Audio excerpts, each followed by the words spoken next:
اعوذ باللہ من الشیطان اللعین الرجیم بسم اللہ الرحمن الرحیم رب اشرح لی صدری ویسر لی امری واحلل عقدۃ من لسانی یفقهوا قولی ان اللہ وملائکتہ یصلون علی النبی یا ایہا الذین آمنوا صلوا علیہ وسلموا تسلیما۔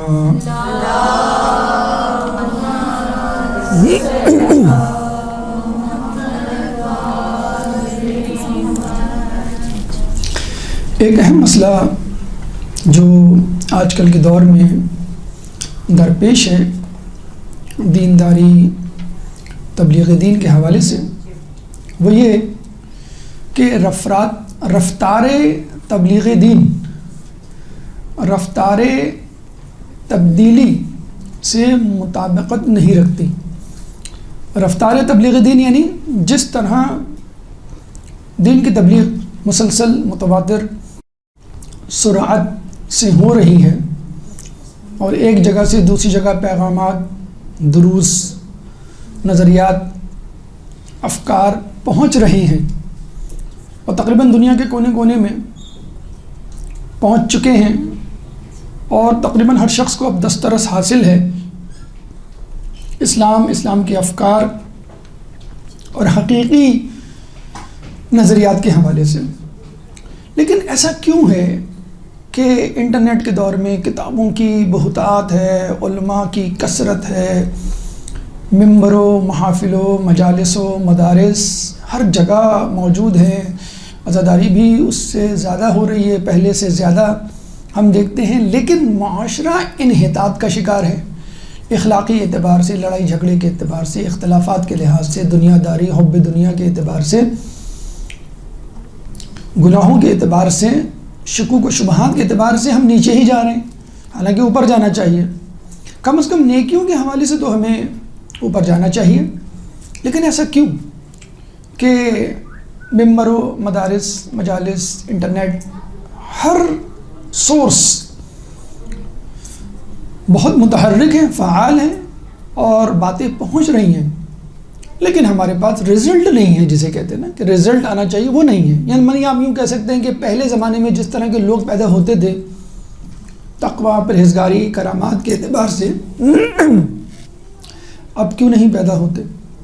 تو اس کا جواب ہم یہ دیں گے کہ پہلے زمانے کی بنسبت اس دور میں وہ مثالیں نہیں ہیں، وہ مثالی کردار نہیں ہیں جو پہلے ہوا کرتے تھے۔ ائمہ کو تو ہم ہٹا دیں، لیکن ائمہ کے جو اصحاب تھے ویسے اصحاب، مجتہدین، علماء یا دیندار طبقہ ویسا نہیں ہے۔ یہ بھی ایک لمبی بحث ہے، ایسا کیوں نہیں ہے اور کیا کیا خامیاں ہیں۔ ایک خامی بطور خاص آج ہم آپ کے سامنے موضوع بحث بنانے جا رہے ہیں اور جو آج کل بہت زیادہ واضح ہے، اتفاق سے امام حسن عسکری علیہ السلام کی سیرت کو پڑھتے ہوئے ہمیں چند واقعات ایسے ملے کہ جس میں ہمیں مثالیں مل گئیں اس بات کو سمجھانے کے لیے، اتفاق سے حدیثیں بھی مل گئیں، تو ہم نے کہا اس موضوع کو ہم آپ کے سامنے پیش کریں۔ اور موضوع ہے تبلیغ کی حکمت، خود سے سختی اور اوروں سے نرمی، یہ ہے ہمارا موضوع۔ تبلیغ کی حکمت، خود سے سختی، خود پر سختی اور اوروں پر نرمی۔ ہمارے یہاں الٹا حساب ہے یا کچھ دوسرا حساب ہے۔ ہمارے یہاں مثلا ایک تو حساب یہ ہے کہ اپنے سے بھی نرمی، دوسروں سے بھی نرمی، نہ خود کو کوئی ہوش نماز روزے کا، نہ بچوں کو جسے کہتے ہیں یا اپنے جونیئرز کو کچھ اکاؤنٹیبلٹی کا احساس دلانا، یہ بھی غلط۔ اچھا، دوسرا طریقہ ہے خود بھی سخت اور دوسروں پہ بھی سختی، یعنی آپ سخت ہیں تو بس سب کو سخت ہونا چاہیے، آپ نماز شب کے پابند، آپ جو ہے اول وقت نماز، آپ جو ہے حجاب سخت، اور دوسروں کا بھی اسی طرح ہونا چاہیے رویہ۔ یہ بھی اتنا مشکل کام ہے کہ بھائی سیدھی سی بات ہے، آپ ماں ہیں، آپ کی بچی آپ کی عمر کی آدھی ہے، وہ کس طرح اتنا سخت حجاب کر لے گی؟ اس کا مطلب یہ نہیں کہ ہم انکریج کر رہے ہیں، لیکن بہرحال تقوی میں ہماری اولادیں، ہمارے آنے والی نسلیں اور ہماری جو عمر ہے، ہو سکتا ہے وہ ہماری عمر کو پہنچ کے 40-50 سال کی عمر میں ہمارا بیٹا یا بیٹی ہم سے بھی زیادہ متقی پرہیزگار نکلے، تو آپ کیا کہہ سکتے ہیں کہ اگر وہ اتنا تقوی اختیار نہیں کر پاتا یا کر پاتی جتنا آپ کا ہے، تو یہ کوئی ضروری نہیں کہ آئندہ بھی ایسا نہ ہو۔ تیسرا طریقہ کیا ہے؟ خود پر نرمی، دوسروں پہ سختی۔ یہ تو بالکل منافقت والی بات ہے، خود کچھ نہیں کر رہے، خود کرپشن کر رہے ہیں، کچھ خود نمازیں تاخیر سے پڑھ رہے ہیں، کچھ جھوٹ بول رہے ہیں، اور دوسروں کو کہہ رہے ہیں کہ بیٹا جھوٹ نہیں بولو، بیٹا کرپشن نہیں کرو، بیٹا چیٹنگ نہیں کرو، وغیرہ وغیرہ وغیرہ۔ اب آخری طریقہ ہے خود پہ سختی اور دوسروں پہ نرمی۔ یہ ہے طریقہ جو آئمہ کا طریقہ ہے، جو انبیاء کا طریقہ ہے، رسول اللہ کا طریقہ ہے، اور اس طریقے کے بہت فائدے ملتے ہیں ہمیں، واقعات بھرے پڑے ہیں۔ تو گفتگو میں جو ابھی ہم آپ کے سامنے پیش کرنے جا رہے ہیں 2 حصوں پر مشتمل ہوگی۔ خود پر سختی ہماری گفتگو کا پہلا حصہ ہوگا، اس میں ہم احادیث اور واقعات سے بتلائیں گے کہ خود پہ سختی کیسے کر سکتا ہے انسان۔ اس کے بعد دوسرا مرحلہ ہوگا اوروں پر نرمی، ہم اوروں سے صرف نظر کیسے کریں۔ تو ایک جگہ میں پڑھ رہا تھا تو ایک پوسٹ نظر سے گزری، یو شوڈ بی جج for yourself and lawyer to others. آپ اپنے لیے جج بنیں اور دوسروں کے لیے وکیل۔ ہم الٹا کرتے ہیں، دوسروں کے لیے جج ہو جاتے ہیں، ججمنٹل، یہ تو ہیں ایسے، یہ تو ہے جھوٹی، یہ تو ہیں کرپٹ، یہ تو ہیں دھوکے باز، یہ لیبل لگانا شروع کرتے ہیں جلدی جلدی۔ ہم کیا جج بن گئے، ہم ججمنٹل ہو گئے کہ فلاں فلاں کو یہ کر دیا، اب وہ اس کے بعد وہ دودھ کا دھلا بن کے بھی آ جائے تو ہم اس کو نہیں پوچھیں گے۔ ہوتا ہے ایسا، لیبل لگانے کا ہمیں جیسے کہتے ہیں بڑا شوق ہوتا ہے، اور ہم اپنے لیے وکیل بن جاتے ہیں۔ کیسے؟ اگر کوئی آپ سے کہے بھئی آپ نے نماز نہیں پڑھی، وہ بالکل ذہن سے نکل گیا، یا آپ نے جو ہے وہ مثلاً کھانا وقت میں نہیں پکایا، کہ میں جو ہوں وہ نماز کی تیاری میں مصروف تھی، نوافل پڑھ رہی تھی یا کچھ اور کام۔ اپنے لیے عذر، اپنے لیے صفائی کے بہت مقامات اور بہت باتیں موجود ہیں، لیکن آپ کی بہو، آپ کی بیٹی، آپ کا بیٹا، آپ کا جونیئر، آپ کا اسٹوڈنٹ، آپ کا شاگرد کوئی غلطی کرتا ہے تو آپ اس طرح پکڑتے ہیں کہ جیسے رینجرز نے چھاپا مارا ہو، جب پولیس نے جو ہے وہ چڑھائی کر دی ہو، اور جو CIA نے جو ہے وہ مخبری کر دی ہو۔ اس طرح ہمارا رویہ ہوتا ہے۔ دوسروں پہ ہم سختی کرتے ہیں، یعنی جج بن جاتے ہیں، فوراً ججمنٹل ہو جاتے ہیں کہ تم ایسے، تم ایسے، تم ایسے۔ اور اپنے لیے وکیل یعنی وکیل صفائی والا وکیل استغاثہ نہیں، وکیل صفائی، جو کہ کوشش کرتا ہے کہ جرم کی پردہ پوشی ہو اور کس طرح مجرم کو رہائی ملے، چھٹکارا ملے۔ تو معاشرہ کیا ہے؟ ہم جج ہیں دوسروں کے لیے اور اپنے لیے وکیل ہیں۔ ہونا کیا چاہیے؟ تبلیغ کا جو اصول ہے، ہم اپنے لیے جج بنیں، یعنی اپنے پہ سختی کریں، اور دوسروں پہ نرمی کریں، یعنی دوسروں کے لیے ہم لائر بنیں، عذر تلاش کریں، اور وہ عذر پیش کرے تو کہیں ٹھیک ہے کوئی مسئلہ نہیں، گو اہیڈ، ٹھیک۔ اب پہلے مرحلے پہ آتے ہم کہ انسان اپنے لیے جج کیسے بن سکتا ہے آیات اور روایات اور حکایات کی روشنی میں، اور اس کے بعد دوسروں کے لیے ہم وکیل کیسے بن سکتے ہیں۔ 11ویں امامی کے حوالے سے اسم المقال کی کچھ روایات جو شیخ عباس قمی نے اپنی کتاب میں لکھی ہے، کہ امام فرماتے ہیں پہلی دلیل، پہلی روایت کہ آدمی اپنا جج کیسے بنے۔ پہلی روایت، جو گناہ معاف نہیں ہوں گے ان میں سے ایک وہ بھی ہے کہ جس کے بارے میں انسان یہ کہے کہ بس خدا اسی گناہ کا مجھ سے حساب لے اور کسی کا نہیں۔ سمجھے آپ؟ خدا مجھ سے بس اسی گناہ کا حساب لے اور کسی کا نہیں۔ مثال، آپ نے امتحان کی تیاری کے لیے بہت سارے سوال یاد کیے، ایک سوال بہت اچھا تھا، اچھا کا مطلب آسان تھا، بڑا پرفیکٹ، آپ کیا دعا کرتے ہیں؟ اللہ کرے کہ یہ امتحان سوال میں آ جائے۔ پتہ چلا کہ جو چھوڑا تھا وہ آ جاتا ہے۔ ہم نے اپنے فزکس کے پریکٹیکل میں 25 پریکٹیکل میں سے ایک پریکٹیکل چھوڑا تھا، وہی آ گیا۔ کہنے بیٹا آپ تو بہت اچھے اسٹوڈنٹ ہیں، ہم اچھے تو ہیں لیکن یہی آ گیا، ہم کیا کریں؟ کچھ بھی نہیں معلوم تھا اس کے بارے میں، الف بے بھی۔ تو انسان کو جو چیز اچھی طرح یاد ہوتی ہے کہتا ہے وہی پوچھ لے۔ تو جو گناہ آپ نے مجبوری میں کیا ہو، مثلا کوئی وجوہات ہوں جس کے بارے میں آپ کو احتمال ہو، اچھا ایک ایک چھوٹا ہو تو آپ کیا کہتے ہیں اگر یہ پوچھ لے گا اللہ تعالیٰ تو کتنی سزا دے دے گا؟ تھوڑی سی سزا دے گا یا ہو سکتا ہے معاف بھی کر دے گا. تو آدمی فوکس کرتا ہے ایک چھوٹے سے گناہ پر. ٹھیک ہے، مثلا میں نے اپنی نند کو کوئی جملہ بول دیا، یہ تو کوئی مسئلہ ہی نہیں چھڑوانا، میں تو 10 ریزن دے دوں گی کہ اس نے میرے ساتھ کیا کیا، میں نے اس لیے غیبت کی. مثلا مثال دے رہا ہوں میں، ایکسیپشنز آر آلویز دیئر. تو آدمی اگر یہ کر لے کہ بس اس گناہ کا مواخذہ ہو باقی کا نہ ہو تو اللہ تعالیٰ بس اسی کو نہیں بخشے گا. ٹھیک ہے، اب اس کی وضاحتیں آگے آتی جاتی ہیں، آتی جائیں گی. ٹھیک ہے، ایک بات ہوگی. اب امام حسن عسکری علیہ السلام کے حوالے سے، اب چھٹے امام کے حوالے سے کیا روایت ہے؟ جو گناہ آپ چھوٹا سمجھتے ہیں، حقیر سمجھتے ہیں، ان کو کیا کہتے ہیں؟ محقرات. میم ہا قاف رے الف تے، محقرات یعنی جس کو چھوٹا بنا دیا گیا ہو، حقیر بنا دیا گیا ہو. امام فرماتے ہیں کہ جن گناہوں کو امام فرماتے ہیں کہ محقرات سے بچو کہ یہ نہیں بخشے جائیں گے. جن کو آپ نے چھوٹا سمجھ کے کر ڈالا کہ یار یہ تو چلتا ہے، سب کر رہے ہیں مثلا، اور یہ تو بھائی اس سے رک ہی نہیں سکتے، مثلا بد نظری ہے جیسے ڈرامے، فلمیں، موسیقی ہے، بھائی اس سے تو بچ ہی نہیں سکتے، تھوڑا بہت تو چلے گا. محقرات، تو محقرات سے بچو کہ ان کو نہیں بخشا جائے گا. یعنی جس کو آپ نے چھوٹا سمجھ کے کیا، اور چھوٹے گناہ عموماً اس پہ اصرار بھی رہتا ہے لوگوں کا، بار بار کر رہے ہوتے ہیں کہ چھوٹا ہی تو ہے، کیا مسئلہ ہے. وہ ٹک ٹاک نے بتا دیا ہے کہ 45 سیکنڈ کی ہوتی ہے وہ ویڈیو جس کو آپ بار بار دیکھ رہے ہوتے ہیں.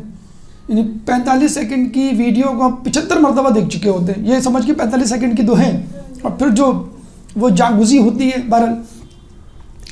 اور پھر خود رسول اللہ کی حدیث ہے، کتنی عجیب بات ٹاپ اپ کی ہے انہوں نے، اس کو آگے بڑھایا ہے کہ ابلیس محقرات کے حوالے سے راضی ہو گیا. یعنی ابلیس کیا کہہ رہا ہے کہ جن گناہوں کو انسان حقیر سمجھتا ہے، ٹھیک ہے وہ کرے، اور میں اس کو فورس نہیں کروں گا کہ کوئی بڑا گناہ کرے، چھوٹے گناہ کرے اور میں ایگری ہوں، بس ٹھیک ہے، میں اس سے زیادہ نہیں بہکاؤں گا. یعنی کہنے کا مقصد بظاہر اس حدیث میں یہ ہے کہ ابلیس انسانوں کے لیے محقرات پہ راضی ہو گیا.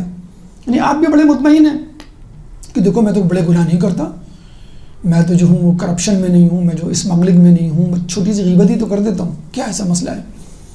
تو ابلیس نے آپ کو ٹریک پہ لگایا ہوا ہے کہ بیٹا آپ یہ کرتے رہیں، یہ سنتے رہیں، غیبت کرتے رہیں، غیبت سنتے رہیں، اور یہ جو ہے حرام کام، یہ جو حکمران ہمارے کر رہے ہیں مثلا قتل، یہ تو بڑے گناہ ہیں، یہ تو آپ یہ کرتے رہیں. الفتنۃ اشد من القتل ہے نا سورہ بقرہ کی آیت 191 کہ فتنہ قتل سے شدید ہے. تو یہ فتنہ ہی تو ہے یہ جو ہم انٹرنیٹ پہ دیکھ رہے ہوتے ہیں. یہ تیسری حدیث ہو گئی. اب چوتھی حدیث رسول فرماتے ہیں کہ دیکھو بڑے گناہوں سے اجتناب کرو اور چھوٹے گناہوں کو حقیر نہ سمجھو کہ گناہوں کو دیکھ کے انسان قیامت میں خون اور پیپ کے ذریعے روئے گا، آنسو سے نہیں روئے گا، خون اور پیپ کے آنسو روئے گا. کہتے ہیں نا کہ جب آنسو ختم ہو جاتے ہیں تو خون آتا ہے. یحییٰ علیہ السلام کے بارے میں ملتا ہے کہ 2 نالیاں بن گئی تھیں، ان کی امی کاٹن سواب روئی کے پھوئے یہاں رکھتی تھیں، گڑھے پڑ گئے تھے، ایک لکیر یہاں ایک لکیر یہاں، خون نکلتا تھا ان کی آنکھوں سے. تو خون اور پیپ کے آنسو روئے گا قیامت کے دن. پھر سورہ آل عمران آیت نمبر 30 پہ اللہ تعالیٰ کا ارشاد ہے جو رسول اللہ نے کوٹ کیا، یوم تجدو ندعو، کہ جب یوم تجدو کلو نفس، کہ جب تمام نفوس پائیں گے ما عملت من خیر محضرن، ان نیکیوں کو اپنے سامنے جو انہوں نے کی ہوں گی، وما عملت من سوء، اور ان برائیوں کو بھی کہ جو انہوں نے کی ہوں گی، تودو ان بینہا و بینہ، تو وہ مومن کہے گا، خواہش کرے گا کہ کاش میرے اور ان کے درمیان دوری ہوتی، امدم بعیدہ، بہت دور کی مسافت ہوتی. کہ اللہ تعالیٰ فرما رہا ہے کہ جب انسان اپنے گناہوں کو دیکھے گا تو وہ حیران ہوگا. اور ہم ہوتا ہے نا کہ کچھ بچپن کے دوست، پرانے دوست جن کے ہاتھ میں ہماری سیکریٹس ہوتی ہیں، اور کہیں ہمیں مل جائیں تو ہم فوراً منہ پھیر لیتے ہیں. محفل میں مل جائیں, مجلس سے مل جائیں, فوراً بھائی ان کے پاس نہ جانا, یہ BBC ہیں, یہ پوری کتا جتا ہماری سٹوری سنا دیں گی. مسئلے مسائل رشتے ناتوں میں بہت ہوتا ہے, لڑکی لڑکے کے رشتے چل رہے ہوں تو وہ کہتے ہیں ان کو نہیں بتانا, جب تک کارڈ نہ دے دو ان کو, کارڈ جب دیا جائے تب ان کو پتہ چلے, ورنہ تو یہ مسئلہ کر دیں گی. تو وہ گناہوں کو دیکھ کے ایسا منہ پھیرے گا کہ کاش یہ میں اس کو نہیں پہچانتا. اب تو واٹس ایپ کا دور آ گیا, ناک میں دم ہو گیا. اسکول کے زمانے کے دوست, پتہ نہیں کس زمانے کے دوست, جب لوگ بے حجاب پھرا کرتے تھے, موسیقی سنا کرتے تھے, گناہوں میں انوالو تھے, فلموں میں دیکھا کرتے تھے, اب بدل گئے. اب وہ پرانی باتیں ہیں, پرانی چیزیں ہیں, پرانی یادیں یاد دلاتے ہیں. تو انسان کہے گا یہ مجھ سے دور ہو جائے, میں کسی طرح اس سے چلا جاؤں دور. پھر امام رسول بڑی اچھی بات بتاتے ہیں. تو آدمی کا ایٹیچیوڈ کیا ہو گناہوں کے حوالے سے, اگر آپ کو اس سینیریو سے بچنا ہے قیامت میں, تو آپ کیا کریں. آپ کا دیکھیں, ایک بات تو ذہن میں رکھ لیں کہ غیر معصوم ہونے کے ناطے گناہوں سے تو نہیں بچ سکتے. یہ کسی کو زعم نہ ہو, کوئی تکبر نہ کرے اس بات پہ کہ میں تو کوئی گناہ نہیں کرتا. پھر پانچویں حدیث میں رسول کیا فرماتے ہیں کہ دیکھو, مومن کی مثال گناہوں کے اعتبار سے ایسی ہوتی ہے جیسے کوئی بڑا پتھر یا پہاڑ اوپر ہو اور وہ دیکھ رہا ہو اور یہ سمجھے کہ بس یہ اب گرا. اور کافر کی مثال گناہوں کے حوالے سے ایسی ہوتی ہے جیسے کوئی سامنے سے مکھی گزر جائے. بس وقت ہم گناہ کر جاتے ہیں نا, مطلب یہی گناہ ہے کہ بہن کی آئس کریم آپ نے کھا لی فریج میں رکھی ہوئی, سو واٹ, کوئی مسئلہ نہیں ہے, چھوٹی ہو تمہیں قربانی دینی چاہیے, خدمت کرنی چاہیے بڑی بہن کی, وغیرہ وغیرہ. تو یہ ایٹیچیوڈ اگر آپ کا ہے تو ٹھیک ہے, you are among the list of مومن, کہ آپ گھبرائیں کہ بس. جیسے بنی اسرائیل کی قوم پر کوہ طور آ کے معلق کر دیا گیا تھا, اور وہ دیکھ رہے تھے اور گھبرا رہے تھے اور کپ کپا رہے تھے, موسیٰ کچھ کرو, یہ پہاڑ توبہ کی, تب ان کو جان خلاصی ہوئی ان کی. پھر امام علی فرماتے ہیں کہ انسان کے لیے سخت ترین گناہ وہ ہے جس کو وہ سبق سمجھے, یعنی کم ہلکا سمجھے, بس وہی گناہ سب سے بڑا ہے. تو ہمیں ہر گناہ کو بڑا سمجھنا چاہیے, یہ نہیں کہ بھئی یہ تو چھوٹا گناہ ہے, یہ چل جائے گا, کوئی ایسا مسئلہ نہیں ہے. اس کے بعد آخری حدیث اس حوالے سے, اور بہت ہی عجیب حدیث ہے. اللہ تعالیٰ نے ایک سانپ خلق کیا ہے, امام صادق علیہ السلام کی حدیث ہے. اللہ تعالیٰ نے ایک سانپ خلق کیا ہے کہ جس نے پوری دنیا کو اپنے گھیرے میں لیا ہوا ہے. جیسے ایک انسان جو ہے وہ چھوٹے سے بچے کو گھیرے میں لیا ہو, یا کوئی چیز ہو اس کے سامنے اس کو اپنے جھولی میں لیا ہو اور وہ اس کو چاہے تو توڑ پھوڑ سکتا ہو. اللہ تعالیٰ نے سانپ خلق کیا ہے کہ جس نے پوری زمین کو اپنے گھیرے میں لیا ہوا ہے, جس کی دم اور سر عرش کے نیچے ہیں, اور جب وہ لوگوں کو گناہ کرتے ہوئے دیکھتا ہے تو غضبناک ہو کے خدا سے کہتا ہے, اللہ مجھے اجازت دے کہ میں تمام لوگوں کو ختم کر دوں. یعنی بس یوں سمجھ لیں کہ سر پہ ڈنڈا لے کے کوئی کھڑا ہوا ہے, ایسا گرز لے کے کھڑا ہوا ہے کہ جو اگر وہ مارے تو پوری دنیا نحس ہو جائے. کیسے ممکن ہے کہ کوئی تیری نافرمانی کرے. دیکھیں یہ انسان ہے فقط جو گناہ کرتا ہے, جس میں اتنا دم ہے, جس میں اتنی گستاخی پائی جاتی ہے کہ اللہ کی نافرمانی کرے, ورنہ تو جمادات, نباتات, حیوانات تمام کے تمام کل یجری لاجل مسمى, کہ تمام چیزیں جو ہیں اللہ کی فرما برداری میں جتی ہوئی ہیں. تو اللہ کی نافرمانی کرنے سے پہلے یہ آیات, یہ روایات انشاءاللہ آپ ذہن میں رکھیں تو آپ چھوٹے سے چھوٹے گناہ کرنے سے گھبرائیں گے. اب 2 حکایتیں سن لیں اس کے حوالے سے. رسول اپنے اصحاب کے ساتھ ایک بیابان میں جاتے ہیں اور اصحاب کو کہتے ہیں کہ بھئی تمام لوگ لکڑیاں ڈھونڈ کے لائیں. تو لوگوں نے کہا یا رسول اللہ یہاں تو کوئی باغ نہیں, کوئی شجر نہیں, ہم لکڑیاں کہاں سے ڈھونڈیں. رسول نے کہا کوشش کرو, جو جتنی لکڑیاں ڈھونڈ سکتا ہے لے آئے, یعنی کوئی جبر نہیں ہے, نہ ملے تو نہ لائے. ابھی لوگ جاتے ہیں, کچھ دیر کے بعد واپس آتے ہیں تو ہر کسی کے ہاتھ میں تھوڑی بہت چھوٹی چھوٹی لکڑیاں ہوتی ہیں تو وہ لا کے رسول کو دیتے ہیں. تو رسول کہتے ہیں کہ دیکھو جس طرح تم سمجھ رہے تھے کہ لکڑیاں نہیں ہیں اور کوشش سے مل گئیں, اسی طرح انسان اپنے گناہوں کے بارے میں سوچتا ہے کہ میں تو کوئی گناہ نہیں کرتا, میں تو بہت پارسا ہوں، مجھ سے تو کوئی غلطی نہیں ہوتی. اور جب وہ ڈھونڈتا ہے، جستجو کرتا ہے، تلاش کرتا ہے، تو پھر اس کو پتہ چل جاتا ہے کہ اس نے گناہ کیا ہے. خصوصی طور پہ چھوٹے چھوٹے گناہ، یا وہ گناہ جو عادتاً، جیسے موسیقی کا گناہ ہے، غیبت کا گناہ ہے، انٹرنیٹ کے حوالے سے بہت سارے گناہ ہیں، جھوٹ کا گناہ، کچھ لوگوں کو جھوٹ کی لت پڑ جاتی ہے، گالی دینے کی کسی کو لت پڑ جاتی ہے، کسی کو حرام کمائی کی، اوپر کی کمائی کی لت پڑ جاتی ہے، عادت پڑ جاتی ہے، وہ نہیں چھوٹتی. مطلب یہ عورت نہ سوچے کہ میں مردوں کے برابر قتل و غارت، کرپشن، حرام کمائی مثلا وغیرہ وغیرہ نہیں کرتی، میں تو شاید بہت کم یا ہلکے عذاب سے گزروں گی. تو وہ جو غیبت کا گناہ ہے، حسد کا گناہ ہے، جو آپس کی لڑائیاں اختلافات ہیں، وہ بھی اپنی جگہ. تو رسول نے کہا کہ جس طرح لکڑیاں تمہیں مل گئیں، اس طرح تمہیں اپنے گناہ بھی مل جائیں گے. جو تم سوچتے ہو کہ آپ دعا مانگتے ہیں نا بھئی، اب اگر آپ کو کہا جائے کہ بھئی آپ نے جو نیکیاں کی ہیں آج کے دن، آپ ان کا صلہ مانگے مثلا، اب آپ کہیں گے فجر کی نماز کی جو میں نے نیکی کی ہے اس کا صلہ یہ دے دے، ظہر کا یہ دے دے، فلاں کا میں نے یہ کام کیا یہ کام کیا. اب آپ سے کہا جائے کہ آپ اپنے گناہوں کی سزا سے عافیت طلب کریں جو آج آپ نے کیا نام لے کر. اب آپ سوچ میں پڑ جائیں گے کون سا گناہ کیا میں نے. کبھی پریکٹیکلی کر کے دیکھیے گا، صبح سے لے کے شام تک کوئی گناہ نہیں ہوگا، آپ کہیں گے میں تو کوئی گناہ ہی نہیں کیا. پھر آپ پوچھ لیں، اپنی امی سے پوچھ لیں، بھائی سے پوچھ لیں، ساس سے پوچھ لیں، جو بھی آپ کے آس پاس لوگ ہیں وہ آپ کو بتا دیں گے. ایک بات. دوسری حکایت، چھٹے امام کے پاس ایک شخص آتا ہے اور وہ چھوٹے اور بڑے گناہوں کے حوالے سے پوچھتا ہے کہ امام کیا فرق ہے اور کس طرح میں تمیز کروں اور کس طرح ان سے بچوں، یا کوئی مثال دے کے مجھے سمجھائیں. تو امام نے کہا جاؤ راستے سے کوئی بڑا پتھر یا 2 پتھر اٹھا کے لے آؤ. یہ جاتا ہے 2 بڑے بڑے پتھر اٹھا کے لے آتا ہے.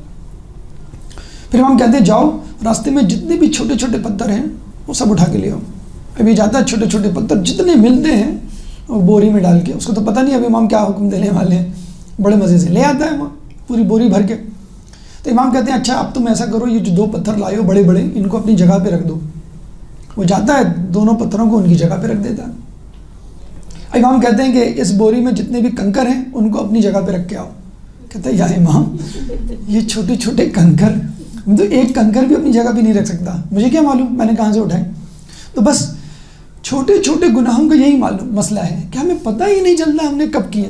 اچھا چھوٹے چھوٹے گناہوں کی بھی ڈیفینیشن الگ ہے، گناہ کبیرہ گناہ صغیرہ، لیکن مسئلہ کیا ہے، ہم گناہ کبیرہ کو بھی کیونکہ ہماری عادت پڑ چکی ہوتی ہے، نمبر 1. نمبر 2 لوگ کر رہے ہوتے ہیں، جیسے غیبت ایک بہت بڑا کامن جو سب کر رہے ہوتے ہیں، یا مردوں کے حوالے سے حرام کمائی، اوپر کی کمائی، تو عادت پڑ چکی ہوتی ہے، یا لوگ کر رہے ہوتے ہیں، اس حوالے سے ہم اس کو عام گناہ بنا دیتے ہیں. بھائی یہ تو چل رہا ہے، یہ تو اتنا تو ہوتا ہے، بے حجابی کے حوالے سے کچھ خواتین، بھائی اتنا تو چل رہا ہے، یہ تو کامن ہے، اس کو کوئی نہیں غلط سمجھتا مثلا.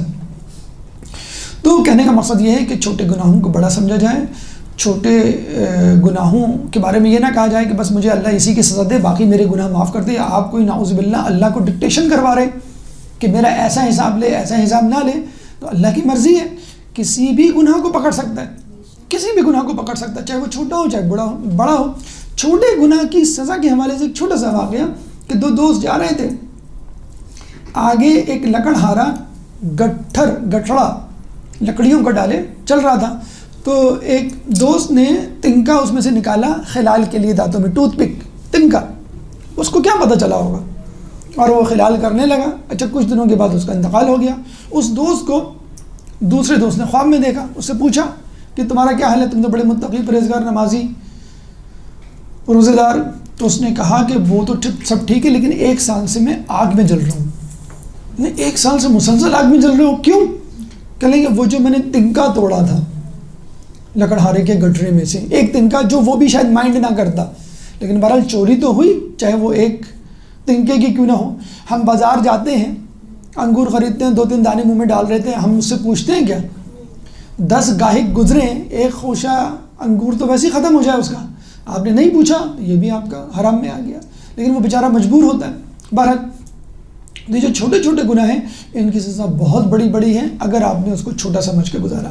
اب آئیے گفتگو کے دوسرے پہلو کی طرف. یہ تو ہم بن گئے اپنے جج، اپنے قاضی، اپنے اوپر سختی کے حوالے سے کہ ہمیں چھوٹے چھوٹے گناہوں پہ بھی نظر رکھنی ہے اور ڈرنا ہے کہ اللہ ہو سکتا ہے نہ معاف کریں اس کو. دوسرا مرحلہ کہ ہمیں دوسروں کے لیے وکیل صفائی بننا ہے، دوسروں کے لیے نرمی کرنی ہے. چاہے وہ کتنا بڑا گناہ کرے، کوئی نہ کوئی عذر، کوئی نہ کوئی بہانہ، کوئی نہ کوئی وجہ، مستقبل کے حوالے سے کوئی امید ہمیں اپنے ذہن میں رکھنی ہے، پازیٹیو اپروچ جسے کہتے ہیں نا۔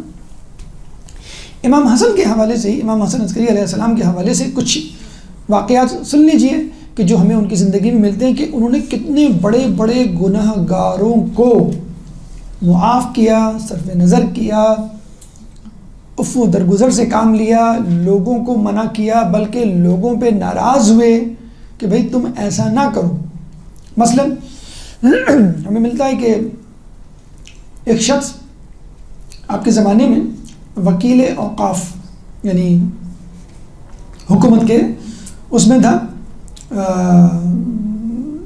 مالی امور کا وکیل تھا اور لوگوں کو مدد کیا کرتا تھا۔ تو علی بن اسحاق اس کا نام تھا۔ تو اس سے ملنے کے لیے امام کا ایک چاہنے والا سادات میں سے آتا ہے۔ اب وہ شرابی تھا، وہ پہچان جاتا ہے کہ یہ شرابی ہے، تو فوراً اس کو جو ہے وہ منع کر دیتا ہے، نکال دیتا ہے۔ اب یہ احمد بن اسحاق جو وکیل اوقاف تھا، یہ جاتا ہے امام سے ملنے کے لیے۔ امام سے ملتا ہے تو امام حج پہ جاتا ہے، پھر واپسی میں سامرہ امام حسن عسکری علیہ السلام کی بارگاہ میں اس نے باریابی چاہتا ہے، تو امام اس سے ملنے سے انکار کر دیتے ہیں۔ پوچھتا کیوں امام؟ میں تو آپ کے چاہنے والوں کو بہت انعام اکرام سے نوازتا ہوں۔ تو امام نے کہا تجھے یاد نہیں حسین بن حسن جو وہ شخص تھا، وہ آیا تھا تیرے در پہ، تو نے ملنے سے انکار کر دیا۔ تو اس نے کہا کہ میں نے اس لیے ملنے سے انکار کر دیا کہ وہ شرابی تھا، میں چاہتا تھا اسے متنبع کروں۔ تو امام نے کہا شرابی تو تھا، لیکن کیا وہ ہم سے منسوب نہ تھا، ہمارے خاندان کا نہ تھا؟ اچھا اس کا شجر نسب جو ہے چھٹے امام سے جا کے ملتا تھا۔ تو اس نے کہا امام مجھ سے غلطی ہو گئی، آئندہ ایسا میں نہیں کروں گا، میں سمجھا تھا کہ شاید میں نے صحیح کیا، اچھا اسے غلطی ہوئی دیکھا جائے۔ ابھی آتا ہے اپنے شہر واپس، شرفا اشراف لوگ آتے ملنے کے لیے، وہ بھی آ جاتا ہے حسین بن حسن شرابی جو تھا۔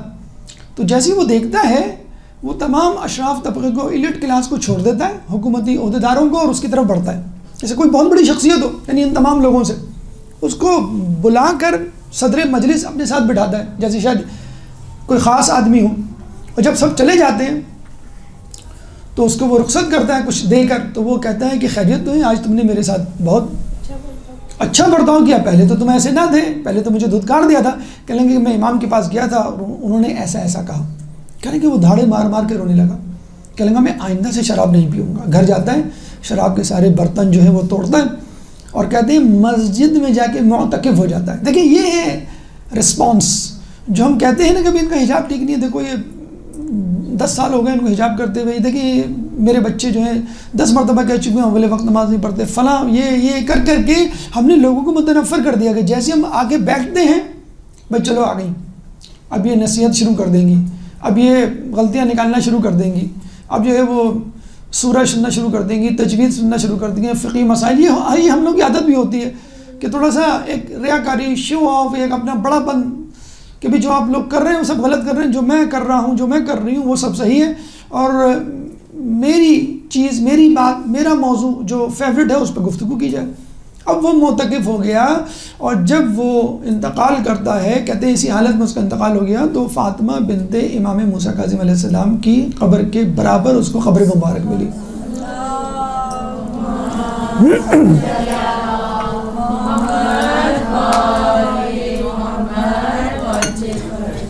اسی طرح ایک اور شخص تھا علی بن عیسیٰ، اور یہ جو تھا مدینے میں تھا، مدینے میں اولاد علی کو نوازتا تھا ہر رمضان، اور اتنا مال و اموال دیتا تھا کہ پورے سال کے لیے کافی ہوتا تھا۔ تو ایک شخص جس کو وہ دیا کرتا تھا 5000 درہم سالانہ، اس کو ایک دفعہ اس نے راستے میں چلتے ہوئے سردی کے موسم میں کہیں سڑک پہ پڑا ہوا دیکھا، اور اس نے الٹی کی ہوئی تھی اور شراب کی بدبو آ رہی تھی۔ تو بہت غصہ آیا کہ میں اس کو 5000 درہم دیتا ہوں لیکن یہ ان کاموں میں اڑا دیتا ہے، اب نہیں دوں گا۔ اب رمضان آتے ہیں تو وہ بوڑھا شخص تھا، سادات تھا، آتا ہے وظیفے کے لیے، تو کہنا تمہیں تو نہیں دوں گا، تم تو ان عیاشیوں میں اڑا دیتے ہو، چلے جاؤ یہاں سے۔ جب وہ سوتا ہے علی بن عیسیٰ جو حکومتی امور کا عہدیدار تھا اور مدینے میں اہل بیت اولاد علی کو بہت نوازتا تھا. اسی دن رسول خواب میں آئے اور رسول لوگوں سے معانقہ کر رہے ہیں, ہاتھ ملا رہے ہیں, مصافحہ کر رہے ہیں, بات کر رہے ہیں, خوش مسکراہٹ کے ساتھ استقبال. جب یہ آگے بڑھتا ہے تو رسول منہ پھیر لیتے ہیں, کہتے ہیں یا رسول اللہ میں تو اولاد علی کے لیے کتنی سخاوت کا مظاہرہ کرتا ہوں اور آپ مجھ سے منہ پھیر رہے ہیں. کہیں گے تو نے آج اس بوڑھے شخص کو انکار کر دیا. کہیں میں نے تو اس لیے انکار کیا کہ وہی تقریباً ملتا جلتا واقعہ کہ متنبہ ہو جائے. وہ کہیں گے یہ بتا کہ تو جو اس پہ اکرام کرتا تھا میری وجہ سے کرتا تھا یا اس کی خود کی وجہ سے کرتا تھا؟ اس نے کہا نہیں, آپ کی وجہ سے کرتا تھا. کہیں بس کیا تو میری وجہ سے اس کا گناہ چھپا نہیں سکتا تھا؟ ہمیں کسی کا گناہ ہاتھ مل جائے ہم فوراً فائل سیو کر کے رکھ لیتے ہیں کہ وقت آنے پہ بتائیں گے ان کو کہ یہ کیا کرتے رہے ہیں, کیا کرتے. یہ دیکھیں ہمارے پورے معاشرے میں ہم تو لوگ کہتے ہیں یہ سائبر کرائم ہے, بلیک میلنگ ہو رہی ہے, ایکسپلائٹیشن ہو رہی ہے. ہم خود بھی تو ایکسپلائٹیشن کر رہے ہوتے ہیں, بات پکڑ کے رکھتے ہیں, فائل بناتے ہیں, پھر ایک دن جب دیکھتے ہیں کہ ابا یا اماں یا ساس برس پڑی ہیں تو آپ بھی اپنے ٹاپ اپ کر دیتے ہیں کہ بھئی یہ بھی تو کیا تھا, انہوں نے یہ بھی کیا تھا, آپ کو یہ نہیں معلوم, میں نے بتایا نہیں, اب بات کھلی ہے تو ذرا میں بھی بتا دوں. اور وہ جو کتے جتے کھولتے ہیں تو آدمی اللہ مان الحفیظ وہ پریشان ہو جاتے ہیں کہ بھئی یہ زمین پھٹے میں نیچے دھنس جاؤں. تو ہم بھی تو یہی کر رہے ہوتے ہیں. لوگوں کو مسئلہ ماشاءاللہ برا نہیں منائیے گا, خواتین کے حوالے سے بہت ان کو ڈیٹ, واقعہ, تاریخ, دن, افراد جو شامل تھے وہ حفظ ہوتا ہے. اتنا حفظ وہ قرآن کے حوالے سے کر لیں تو کتنی آیات حفظ کر لیں, جملے حفظ ہوتے ہیں. آپ نے یہ کہا تھا, فلاں نے یہ کہا تھا, اس کے جواب میں یہ کہا تھا, پھر 4 دن بعد ملاقات ہوئی تو انہوں نے یہ کہا وغیرہ وغیرہ. بہرحال تو اب وہ اٹھتا ہے, اس بوڑھے شخص کو بلواتا ہے, اس کو 5 کی بجائے 10,000 درہم دیتا ہے اور پھر رخصت کرتا ہے. تو وہ شخص کہتا ہے کہ بھئی آج اتنی عنایت کیوں, کل تو تم نے دھتکار دیا تھا, 5 بھی نہیں دیے تھے. کہنے کا فکر نہ کرو, سب کچھ ٹھیک ہے, جاؤ میں تم سے خوش ہوں. اب دیکھیں آدمی کے دل میں تھوڑا سا ایمان ہو نا تو شرابی, کبابی, زانی, جواری, چور کتنا ہی بڑا کیوں نہ ہو وہ پلٹتا ضرور ہے. اب یہ کہنے لگا کہ ٹھیک ہے, اچھا جاتا ہے صحن سے, پھر واپس آ جاتا ہے. کہیں گے نہیں, جب تک تم مجھے نہیں بتلاؤ گے میں اس وقت تک تمہارے گھر سے نہیں جاؤں گا, مجھے پہلے بتلاؤ کہ کیوں تم مجھے اتنی جو ہے وہ سخاوت کا مظاہرہ کر رہے ہو میرے لیے. اس نے کہا رسول میرے خواب میں آئے تو انہوں نے ایسا ایسا کہا. فوراً اس کی آنکھوں سے آنسو نکلنے کہ رسول مجھ پر نظر رکھے ہوئے ہیں. تو کہنے کا مقصد یہ ہے کہ اگر ہم اپنے ساتھ گناہ گاروں کو بٹھا لیں اس میں کیا حرج ہے. میں شہید قاسم سلیمانی کا واقعہ پڑھ رہا تھا, ایک خاتون نے کہا کہ میں آپ کے ساتھ فوٹو کھنچوانا چاہتی ہوں. کہ کھنچوا لیں. اچھا ان کا حجاب تھوڑا سا گڑبڑ تھا تو انہوں نے کھنچوا لی, لیکن جب میں نے تصویر جب کھینچتی ہے تو آدمی غور سے دیکھتا ہے, جس کے ساتھ کھینچتی ہے اس کو کم دیکھتا ہے, اپنے آپ کو پہلے زیادہ دیکھ رہا ہوتا کہ میں کیسا لگ رہا ہوں. تو ان کو یہ احساس ہوا کہ میرا حجاب ٹھیک نہیں ہے. اس دن سے وہ کہتی ہیں کہ میں نے اپنا حجاب ٹھیک کر لیا. دیکھیں اگر وہ کہہ دیتے دھتکار دیتے کہ بھئی آپ کیسی خواتین, اس کا مطلب یہ نہیں کہ آپ بے حجاب کے ساتھ فوٹو سیشن شروع کر دیں. کہنے کا مقصد یہ ہے کہ عفو درگزر سے کام لیا جائے تو آدمی پلٹتا ہے. اچھا یہ تو سادات تھے, آپ کہہ سکتے ہیں بھئی سادات ہونے کی وجہ سے کچھ ایج تھا, لیکن عام مومن ہوتا ہے اور بہت متقی پرہیزگار نہیں. مثلا یہ کہ جھوٹ بول رہا ہو پھر بھی امام اس کو نوازتے ہیں, اور امام کو معلوم ہوتا ہے یہ اپنی سرزش سے باز نہیں آئے گا پھر بھی نوازتے ہیں. ایک شخص آیا, کہنے لگا امام پھوٹی کوڑی نہیں ہے میرے پاس, کھانے کا اہتمام انتظام نہیں ہے, میں بھوکا ہوں, مجھے کچھ دے دیجیے. اچھا امام کے زمانے میں جیسے ہم نے بتایا خمس بڑا آرگنائز ہو چکا تھا, تو عام لوگ بھی اپنے آپ کو بڑا حمایتی ظاہر کرنے کی خاطر لینے کے لیے اپنے آپ کو حمایتی ظاہر کرتے. تو امام نے کہا کہ تو نے اپنے گھر میں 200 اشرفیاں دفنائی ہوئی ہیں اور تو کہہ رہا ہے کہ تیرے پاس کھانے کو نہیں ہے. کہ نہیں امام یقین کرے میرے پاس, قسم کھا رہا ہے. ہم نے کہا جھوٹی قسم نہ کھا, اور یہ نہ سمجھ کہ میں تجھے دینا نہیں چاہتا. اور فوراً اپنے غلام کو کہا کہ جو کچھ ہے لے آؤ.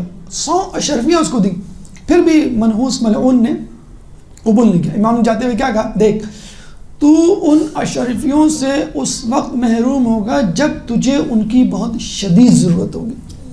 پھر بھی نہیں مانا کہ امام ہے, علم الغیب, علم منایا, علم اسلام, تمام قسم کا علم رکھتے ہیں, ان کو معلوم ہے کیا ہوگا, لیکن نہیں مانا. جب چلا گیا 100 اشرفیاں ختم ہو گئیں, پھوٹی کوڑی کو محتاج ہو گیا. امام کے پاس جانے سے شرمندہ اس جگہ گیا جہاں پہ 200 اشرفیاں دفنائی تھیں. جب کھو دیں تو غائب.